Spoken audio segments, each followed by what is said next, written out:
नमस्कार, बहुत स्वागत है आप सभी का। मैं हूं आपके साथ करिश्मा। कोरोना का कोहराम फिलहाल थमा नहीं है, लेकिन क्या ये तूफान से पहले का सन्नाटा है?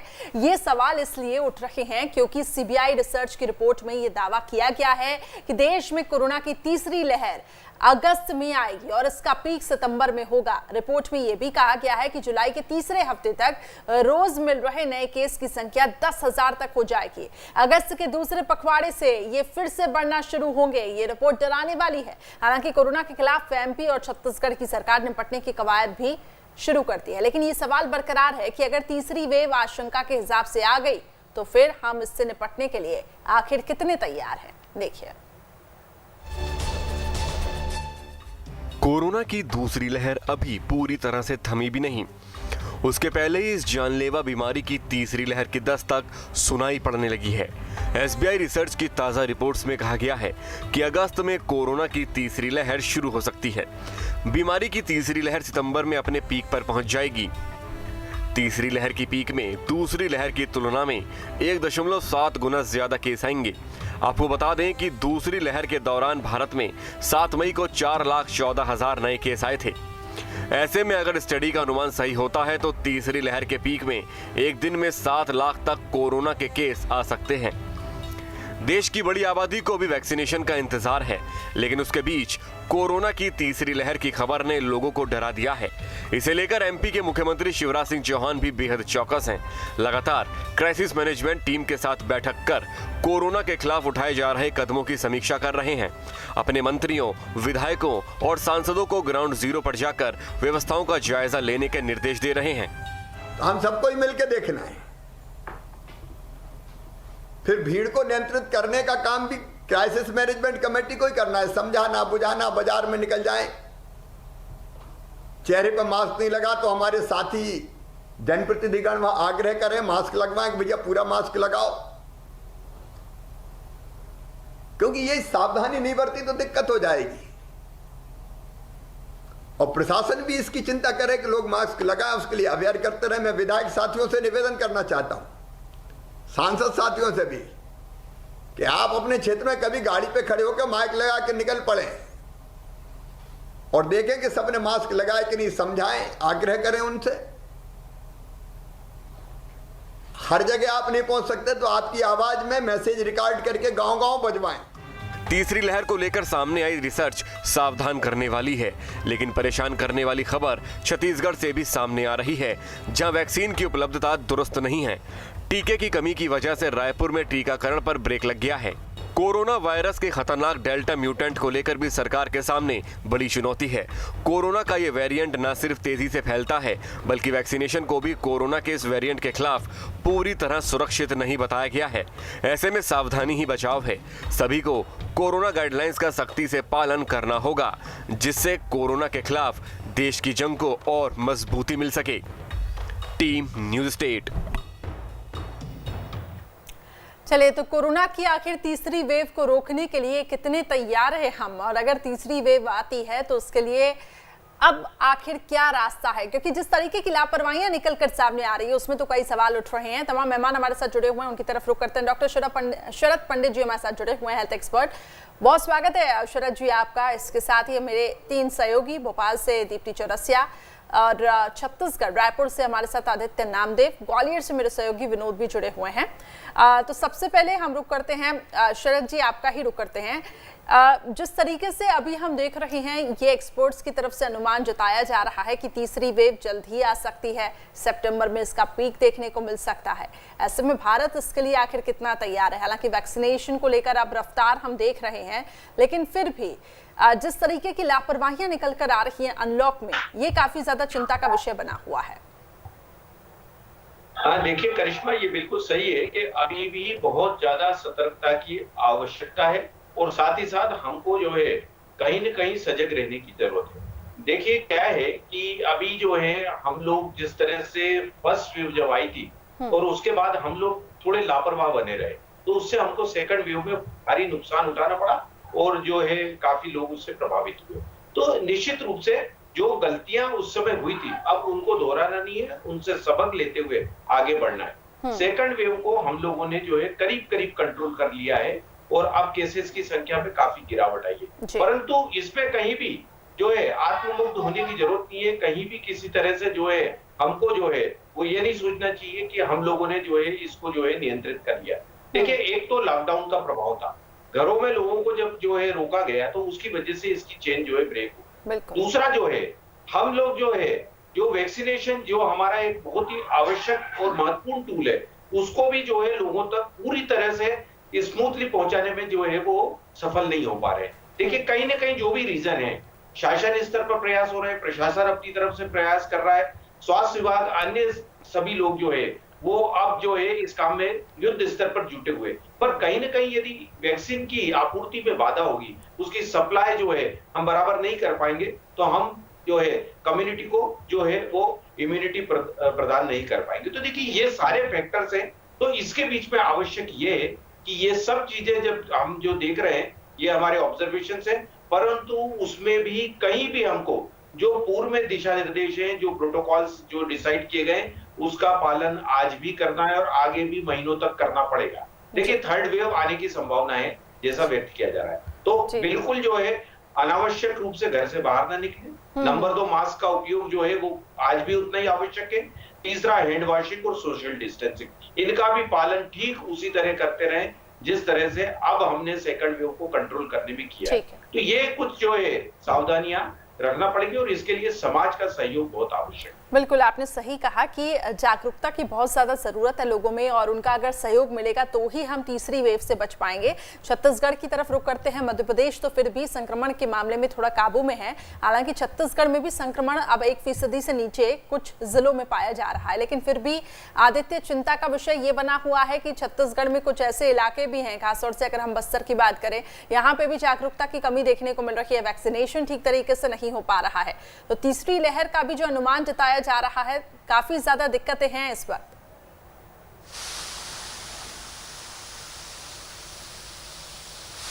देखिए, पॉजिटिविटी रेट अभी भी 1% के नीचे नहीं आ पा रही है। हालांकि देखिए, टेस्टिंग बहुत कम हो गई है। वो टेस्टिंग जो पहले कभी 55,000 60,000 हुआ करती थी, वो टेस्टिंग 31,000 पे आ गई। कल का ही हम डेटा देखें तो 1% संक्रमण की दर अभी भी है और 31,557 कल टेस्टिंग हुई है। उसमें भी 319 मामले आए हैं। हालांकि मौत केवल एक है, ये बहुत अच्छी बात है, लेकिन आंकड़े जिस तेजी के साथ कम होने चाहिए उस तेजी के साथ कम नहीं हो रहे, चिंता का सबब जरूर है।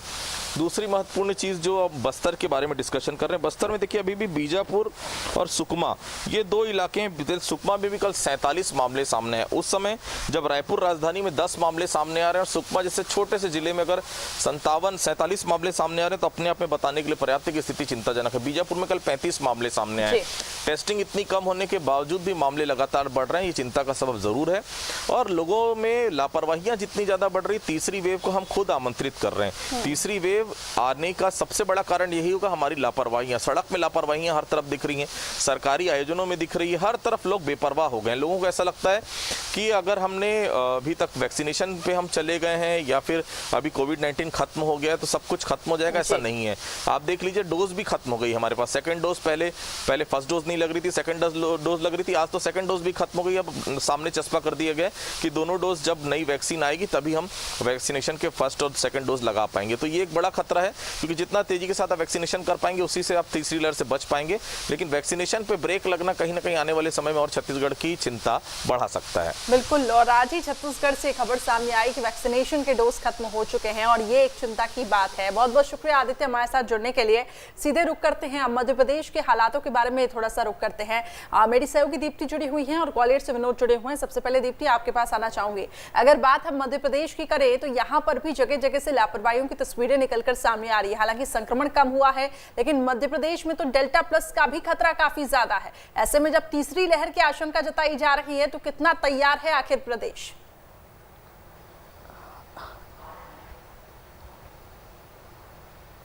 देखिए, मध्य प्रदेश में सरकार ने तैयारियां तो काफ़ी कुछ कर रखी हैं, बल्कि कहा जाए कि अगर कोई तीसरी लहर की आशंका है तो काफ़ी हद तक जो मेडिकल रिसोर्सेस हैं उनको काफ़ी हद तक दुरुस्त किया गया है। एम्स में बेड बढ़ाए गए हैं, हमीदिया में बेड बढ़ाए गए हैं। ये भी आशंका है कि वो बच्चों को इफ़ेक्ट करेंगे, तो बच्चों के ट्रीटमेंट के लिहाज से बेड तैयार करे गए हैं। तो ऐसा बहुत सारी चीज़ों की तैयारियाँ करी गई हैं मध्य प्रदेश में। और कई सारे, जैसे कोई एक एनजीओ है जो सरकारी अस्पताल को कोविड के लिए पूरे समय जो है वो फ्री में इलाज देगा। तो इस तरह की सारी चीज़ें हैं जिसमें सारी व्यवस्थाएं करी गई हैं। स्कूलों को खुलने के लिए साफ मनाही कर दी गई है कि जब तक स्कूल नहीं खुलेंगे, क्योंकि तीसरी लहर की आशंका है, इसलिए मध्य प्रदेश में कोई भी स्कूल नहीं खोले जाएंगे। और ये भी बड़ा सख्ती से कहा गया है कि स्कूलों की फीस भी नहीं बढ़ेगी। तो कोविड की जो तीसरी लहर है उसकी तैयारियां तो पूरी हैं, लेकिन कहीं ना कहीं अभी भी सरकार किसी एक पॉइंट पे जाके शायद परेशान दिख रही है। तो वो जनता के बिहेवियर को लेकर है, जो कोविड अप्रोप्रिएट बिहेवियर नहीं हो रहा है उसको लेकर है। क्योंकि 90% अनलॉक हो चुका है और 90% अनलॉक होने के बाद भोपाल और इंदौर दोनों ही शहरों में केसेस वापस बढ़ रहे हैं। इसका मतलब कहीं ना कहीं लापरवाही हो रही है, कहीं ना कहीं मास्क नहीं लगाया जा रहा और कहीं ना कहीं सोशल डिस्टेंसिंग का पालन नहीं किया जा रहा है। तो तीसरी लहर को मतलब बीच में कुछ एक्सपर्ट ये भी कह रहे थे कि इतना लंबा वैक्सीनेशन होने के बाद तीसरी लहर तो नहीं आएगी, लेकिन नंबर ऑफ केसेस बढ़ सकते हैं। तो स्थितियां कुछ भी हो, अगर नंबर ऑफ केसेस बढ़ेंगे तो कम्युनिटी स्प्रेड भी कई बार हो जाता है। केसेस बढ़ने से और बढ़ते जाएंगे, क्योंकि जिस तरीके से स्प्रेड हुआ था दूसरी लहर में, उसकी भयावहता को इनकार नहीं किया जा सकता। इसलिए तीसरी लहर से बचने का एक ही तरीका है कि सभी वैक्सीनेट होएं, प्रॉपर समय पे अपना वैक्सीनेशन लें। दूसरा, सोशल डिस्टेंसिंग, मास्क लगातार लगाएं, क्योंकि ये कोविड है, इसमें कोई सरकार या कोई प्रशासन किसी का कोई जोर नहीं है। ये बेसिकली एक महामारी है और ये आपको किसी भी इन्फेक्शन से लग सकती है। अगर आप लापरवाह हैं तो लग सकती है, और अगर आप केयर नहीं कर रहे हैं तो भी लग सकती है। तो बेहतर है कि ज़रूरी हो तो ही घर से निकलें, मास्क हमेशा लगाएं, सोशल डिस्टेंसिंग का पालन हमेशा करें। और बड़े लोग जिनको काम नहीं है वो घर से बिल्कुल ना निकलें, क्योंकि घर में बच्चे भी होते हैं। अगर वो बिना काम के बाहर घूमते हैं, कोई केयर नहीं करते हैं, तो वो बच्चों को भी इन्फेक्टेड कर सकते हैं।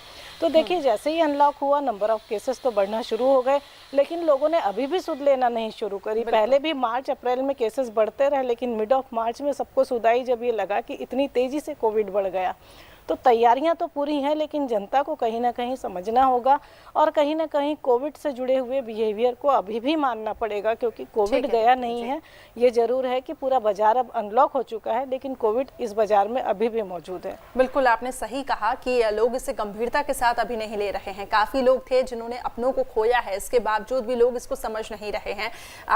विनोद की तरफ हम रुख करेंगे। विनोद ग्वालियर से जुड़े हुए हैं। विनोद, ये बताएं, ग्वालियर में ताजा हालात क्या है? लोग आखिर कितने वहां पे जागरूक दिखाई दे रहे हैं, कोविड एप्रोप्रिएट बिहेवियर का पालन कर रहे हैं, और वैक्सीनेशन को लेकर क्या कुछ ताजा जानकारी है?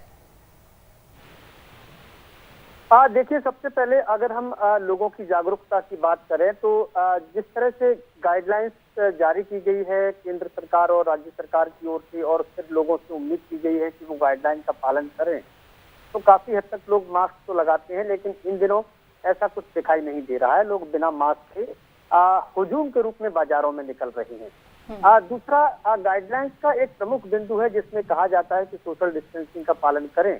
मैं पिछले 1.5 साल से लगातार देख रहा हूं कि सोशल डिस्टेंसिंग का पालन कई जगह ऐसी है जहां होता ही नहीं है। आप देखिए, जब पब्लिक ट्रांसपोर्ट जब आप शुरू करेंगे, ट्रेन चलेगी, फ्लाइट चलेंगी, बसें चलेंगी, तो इसमें सोशल डिस्टेंसिंग का पालन क्या संभव है? तमाम ऐसी जगह जहाँ भीड़ एकत्रित होती है, बाजार है, दुकान है, वहाँ क्या सोशल डिस्टेंसिंग का पालन संभव है? ये प्रैक्टिकली हम देख चुके हैं कि जब प्रशासनिक अधिकारी या टेलीविजन केंद्रों के कैमरे आसपास में होंगे तो लोगों को जरूर थोड़ा सा डर लगता है, लेकिन उसके बाद आप देखिए एक के ऊपर एक से चिपके हुए एक लोग खड़े रहते हैं, तो वहाँ सोशल डिस्टेंसिंग का पालन नहीं है, और ये कोरोना महामारी फैलने की सबसे बड़ी वजह है। दूसरा, आपने पूछा वैक्सीनेशन का, तो सरकार के सामने आने वाले 1 और 1.5 महीने के लिए एक बहुत बड़ी चुनौती हम देख रहे हैं, जिसमें कहीं ना कहीं ये नजर आ रहा है हमें कि वैक्सीनेशन अगर समय पर नहीं हो पाया तो बड़ी संख्या में कोरोना की जो तीसरी लहर की आशंका बताई जा रही है वो फैल सकती है। क्योंकि आने वाले दिनों में मध्य प्रदेश में ये कहा जा रहा है कि तीसरी लहर आ सकती है, और ऐसे में जुलाई अगस्त में सरकार को कम से कम 70 से 80% लोगों को टीकाकरण करना होगा, जो कि मुझे अभी तक संभव नजर नहीं आ रहा है। ये देख रहे हैं हम कि वैक्सीनेशन केंद्रों पर, टीकाकरण केंद्रों पर लगातार लोग आते हैं और वैक्सीन खत्म हो जाती है तो वो वापस लौट रहे हैं। तो ऐसे में किस तरह से टीकाकरण हो पाएगा, ये एक बड़ी चुनौती है। और बिल्कुल इसी बीच आपने में अगर सही कहा, तीसरी ये एक लहर चिंता दस्तक का देगी, विषय विनोद तो बना बहुत हुआ है मुश्किल कि होगा। वैक्सीनेशन आखिर किस तरीके से हो। डॉक्टर शरद जी, मैं आपके पास इसी सवाल के साथ आना चाहूंगी। लक्ष्य तो रखा गया है कि दिसंबर तक सभी को वैक्सीनेट किया जाएगा, लेकिन जब एक्सपर्ट ऐसे अनुमान जता रहे हैं कि तीसरी लहर उससे पहले आ जाएगी, और अभी जो रफ्तार हम देख रहे हैं वैक्सीनेशन की, तो वो पॉसिबल नहीं लग पा रहा है, क्योंकि आज ही खबर सामने आई छत्तीसगढ़ से, वहां पे टीके नहीं बचे, और भी कई अलग अलग हिस्सों से ऐसी खबरें हैं कि लोगों को अभी भी सेकेंड डोज नहीं मिल पा रहा है। तो तीसरी लहर के लिए फुली वैक्सीनेट होना भी बहुत ज्यादा जरूरी है, और जब दूसरी लहर ने इतनी तबाही मचाई तो तीसरी लहर उससे भी घातक बताई जा रही है। तो आप क्या समझें इससे?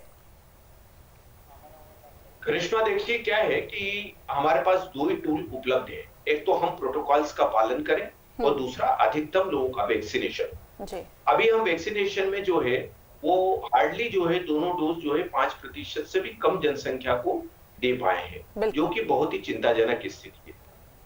मेरा इसमें यह कहना है कि अब हमारे पास जो एकमात्र टूल बचा है, यदि हम वैक्सीनेशन को जो है स्मूथली नहीं दे पा रहे हैं, कहीं ना कहीं जो समस्या आ रही है, उसके लिए हमको ये है कि हमारे पास जो दूसरा टूल या जो साधन उपलब्ध है वो है प्रोटोकॉल्स का पालन। तो कम्युनिटी को बार बार हैमरिंग करना पड़ेगा, हमको आगाह करना पड़ेगा कि देखिए आप जो है कोरोना के संक्रमण से पूरी तरह से अभी मुक्त नहीं हुए, तीसरी लहर आने की संभावना बहुत अधिक है।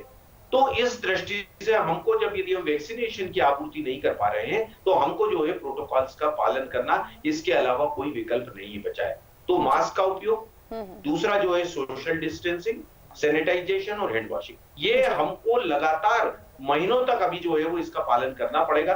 और ये संदेश को जो है अधिक से अधिक लोगों को बराबर हैमरिंग करता रहना पड़ेगा हमको, और हमको बराबर उनको जो है वो जो टोकना पड़ेगा। तो ये सारे पालन करवाना अनिवार्य है, क्योंकि देखिए लॉकडाउन जो है वो विकल्प नहीं। लॉकडाउन हमारी नॉर्मलिटी ऑफ द लाइफ को इफेक्ट करता है, हमारे मतलब कई तरह के उद्योग और हमारे रूटीन को प्रभावित करता है। इसलिए अब हमारे पास जो टूल है वो उसमें से प्रोटोकॉल्स का पालन करना, बाजार जाएं, बाहर जाएं, आप निकल रहे हैं आवश्यक है तो ही निकले, और इसके साथ साथ वो प्रोटोकॉल जो है, मास्क का उपयोग है, सोशल डिस्टेंसिंग है, उन बातों का हमको ध्यान रखना पड़ेगा। जी बिल्कुल, आपने सही कहा कि कोविड एप्रोप्रिएट बिहेवियर का पालन करना जरूरी है, लेकिन लोग अब इसे भूलते जा रहे हैं। दीप्ति, कई दफा ऐसा भी देखा गया है कि वैक्सीनेशन सेंटर पर ही इतनी भीड़ लगी रहती है कि वहां पर भी संक्रमण का खतरा बढ़ सकता है।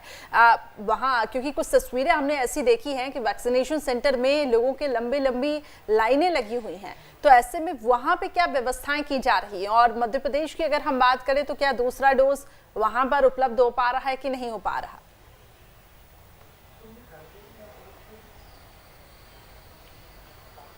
बिल्कुल करिश्मा, मध्य प्रदेश में भी वैक्सीनेशन को लेकर हालात कुछ वैसे ही हैं। मतलब हम ये कह सकते हैं कि रिकॉर्ड तो बन रहा है, लेकिन वैक्सीन की कमी अभी भी है।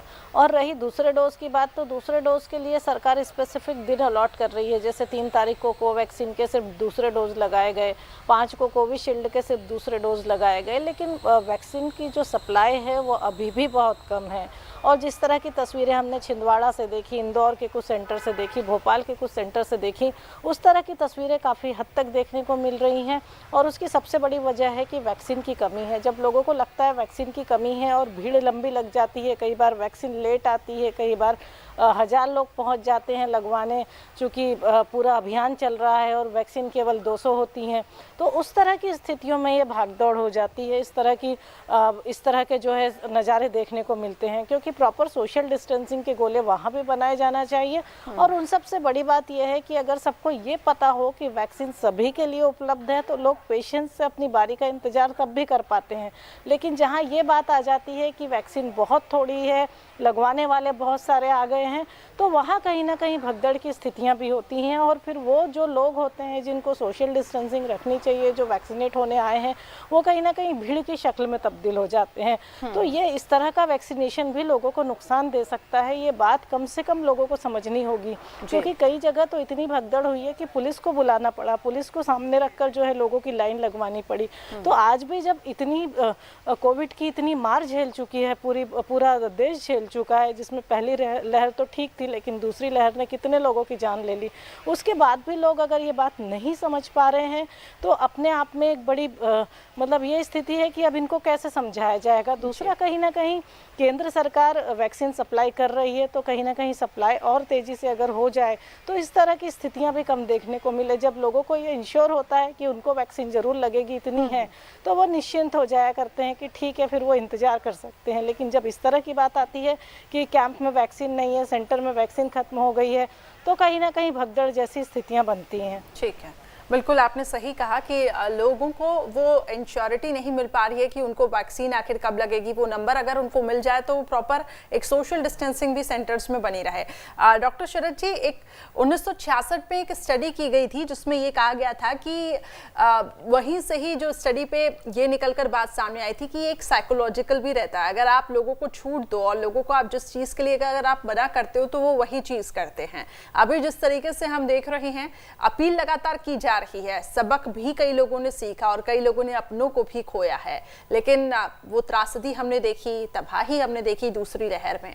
ऐसे में लगातार ये अपील तो की जा रही है, लेकिन लोग उसका उलट ही कर रहे हैं, बाजारों में बिना मास्क के निकल रहे हैं और ये काफी ज्यादा चिंता की बात है। अब ऐसे में पूरा दोष आखिर सरकार को देना कितना सही है? सरकार अपनी तरफ से काम कर रही है, ड्राइव संभाला है केंद्र सरकार ने, वैक्सीनेशन हो रहा है, ठीक है, रफ्तार थोड़ी सी धीमी है लेकिन उस पर भी अब पूरा फोकस किया जा रहा है, लेकिन कहीं ना कहीं जन भागीदारी बहुत ज्यादा जरूरी हो जाती है। नहीं, बिल्कुल आप सही कह रही हैं करिश्मा। देखिए क्या है कि कम्युनिटी पार्टिसिपेशन किसी भी कार्यक्रम का एक बहुत महत्वपूर्ण हिस्सा है और मैं समझता हूं कि सारी सफलता किसी भी स्कीम की, योजना की जो है वो कम्युनिटी पार्टिसिपेशन पर निर्भर करती है।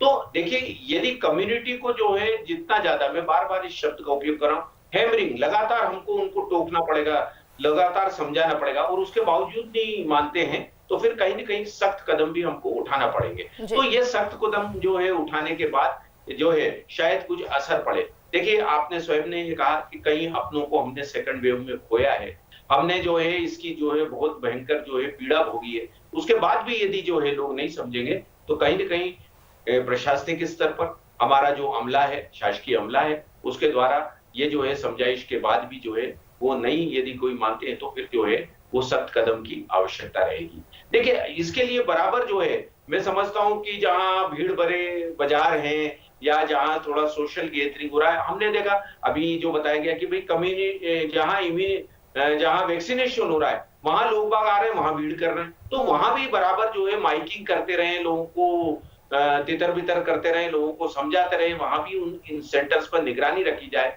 मॉल है, बाजार है, ऐसे जगहों पर भी बराबर निगरानी रखी जाए, वहां माइकिंग होता रहे, लगातार लोगों को दूर किया जाए और यदि इसके बावजूद भी नहीं तो सख्ती की जो एक आवश्यकता है उस हद तक सख्ती भी बरतना पड़े तो हमको जो है उससे जो है वो उसको छोड़ना नहीं चाहिए। क्योंकि देखिए, हम लोगों ने सेकंड वेव में बहुत जो है हमारा जो है ह्यूमन लॉस हुआ है, बहुत ज्यादा लोगों को तकलीफ हुई, इकोनॉमी हमारी डिस्टर्ब हुई, ये सारी चीजें हैं। उसके बावजूद भी जो है यदि नहीं मानेंगे तो लोगों को बराबर जो है इस मामले में जो है सख्त कदम की आवश्यकता रहेगी, क्योंकि कम्युनिटी पार्टिसिपेशन इज मस्ट।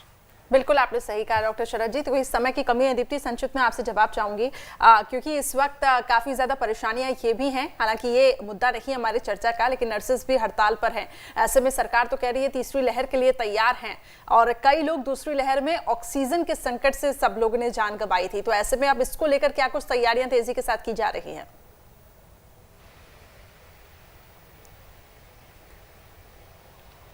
देखिए, जहाँ तक ऑक्सीजन की बात है तो जब दूसरी लहर चल रही थी उसी के बीच में मुख्यमंत्री शिवराज सिंह चौहान ने इस बात को तय कर लिया था कि कहीं ना कहीं अब जो है ऑक्सीजन को लेकर मध्य प्रदेश को आत्मनिर्भर बनना होगा, क्योंकि उस समय ऑक्सीजन देश में तो अवेलेबल थी लेकिन उसको मध्य प्रदेश तक लाने के लिए काफ़ी मशक्कत करनी पड़ी थी। तो अब मध्य प्रदेश में लगभग जो है हर जगह पर हर एक बड़े अस्पताल पर एक ऑक्सीजन प्लांट लगाने की बात हो रही थी। तो लगभग 100 के आसपास ऑक्सीजन प्लांट थे जिनका भूमि पूजन भी कर दिया और जो बनने की तैयारी तैयारी पे आ गए हैं और कुछ ऑक्सीजन प्लांट तो अब लगभग बन के तैयार होने की स्थिति में है। अगर सरकार को हम माने तो जो सरकार ने उस समय तैयारियां करी थी तो वो ऑक्सीजन प्लांट अब दिखाई दे रहे हैं और ये उम्मीद कर रही है मध्य प्रदेश सरकार की जो ऑक्सीजन प्लांट नए लगेंगे उसके जरिए कहीं ना कहीं ऑक्सीजन की सप्लाई प्रॉपर हो जाएगी। ठीक है दीप्ति, माफी के साथ रोकना चाहूंगी, समय की मेरे पास कमी है। आपने सही कहा कि सरकार अपनी तरफ से तैयारियां कर रही है। खैर, बहुत बहुत शुक्रिया हमारे साथ जुड़ने के लिए और डॉक्टर शरद जी बहुत बहुत शुक्रिया हमारे साथ जुड़ने के लिए। तो तीसरी लहर को लेकर हमारी बस यही अपील है, सतर्क और सावधान रहे, वैक्सीनेट जरूर हो। फिलहाल खास पेशकश में बस इतना ही।